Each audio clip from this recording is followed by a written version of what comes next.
On September the 8th, 2022, I posted Anachronism 3715. It's called A Multitude of Itchy Feet Make the Caravan Competitive. Competition becomes one of the greatest opacities of confusion and of anger at times, which, when I allow some semblance of expectation, when it appears to my ignorant pea-headedness on such matters, I would refuse to say that I, in general, exhibit a pea-headedness. And how ridiculous that statement is, considering, let's call pea-headedness ditziness, and it's a whole new ballgame. Is it my imagination that I'm a ditz? It's one typecast that I have worked over so much time in order to...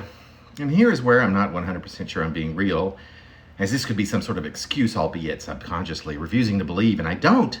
I believe I come across as ridiculously pea-headed, and at perhaps a majority of time, until people get to know me, right? I don't know.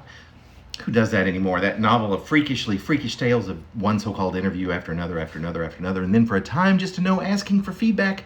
Do you have any questions for me? Why, yes, I do. Firstly, in the short time that we've had together, what do you feel is the biggest obstacle, should there be one, that you might kindly articulate getting myself from here to filling this role?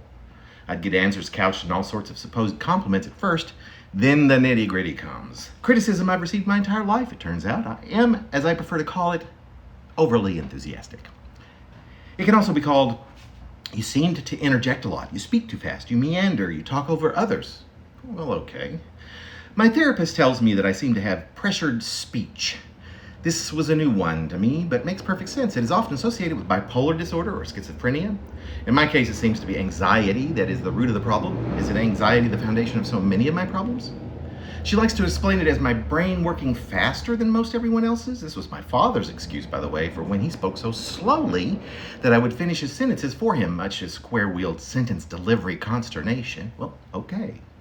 I can live with a problem that could also be considered a compliment, but oh, the sour circumstances it has caused. It was exacerbated by things I had no real control to change quickly, and so now, at 55 years old, I have a medical term for a problem that seems to have contributed to my frequent bouts with unemployment. Note to self, taking contract positions might be the problem number one here. So after months of intense and deliberate work, I have mostly eliminated this nightmare of an issue. Could this be why I'm suddenly getting a slew of second and third interviews? Only time will tell.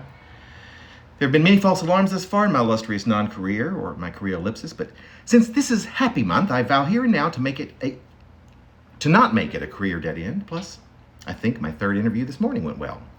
Tomorrow morning, there is yet another first interview, and I've spent the evening sending out new applications, letters of interest, and resumes. Chin up, fingers crossed, positive attitude, and off we go again. Updates to follow, as always.